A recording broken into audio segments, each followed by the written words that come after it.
ফরিদপুরে হয়ে গেল গ্রাম বাংলার ঐতিহ্যবাহী মাছ ধরা বা পোলো বাওয়া উৎসব। এতে অংশ নেন নানা বয়সী হাজারো মানুষ। দীর্ঘদিন পর এমন উৎসবে মেতে উঠে খুশি তারা। প্রতি বছর এই ধরনের আয়োজনের আশ্বাস দিয়েছে আয়োজক কমিটি। ফরিদপুর প্রতিনিধি কামরুজ্জামান সোহেলের রিপোর্ট, জানাচ্ছেন ফারহিন ইসলাম টুম্পা। চিরায়ত বাংলার ঐতিহ্যবাহী উৎসব পলো বাওয়া। হেমন্তকালে যখন নদ নদীর পানি শুকিয়ে যেতে শুরু করে, তখন গ্রামের মানুষ দল বেঁধে শুরু করে মাছ ধরা। কালক্রমে এটাই পরিণত হয়েছে গ্রামীণ উৎসবে। ফরিদপুর জেলার অম্বিকাপুর ইউনিয়নের কাইজার বিলে মানুষের কোলাহল। সবার হাতেই মাছ ধরার নানা সরঞ্জাম। খুব সকালে সূর্য ওঠার সাথে সাথে পলো কাঁধে ছুটছেন হাজারো মানুষ। পলো বাওয়া মাছ ধরার উৎসবে যোগ দিতেই এই আয়োজন। এ সময় গোটা বিল জুড়ে এক ভিন্ন রকম দৃশ্যের অবতারণা হয়। ছোটবেলায় আমরা অনেক আনন্দ করে পলো বেতাম। এখন আমাদের ওইদিকে পানি নাই।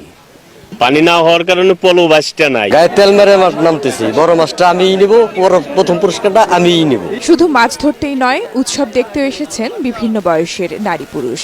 মাছ ধরা পরিণত হয়েছে মিলন মেলায়। মাছ পাই বা না পাই বড় কথা না, কিন্তু সকলের সাথে দেখা সাক্ষাৎ হবে, এই জন্যই এখানে আসছি। এটা অনেক আগে থেকে, আমার জন্মের আগে থেকে শুনছে এখানে পলো দিয়ে মাছ ধরা হয় এবং আসা হয়েছে। এখানে আসছি হলো আমরা এই পলো উৎসব মাছ ধরা দেখার জন্য। জেনে জেনে বিলগুলো আছে আপনারা মুক্ত করে দেন, যেন সবাই মাছ মারে আর আমরা একত্র হইতে পারি, চাচা ভাইস্তে মিলে একজনের জন্য না খেতে পারি।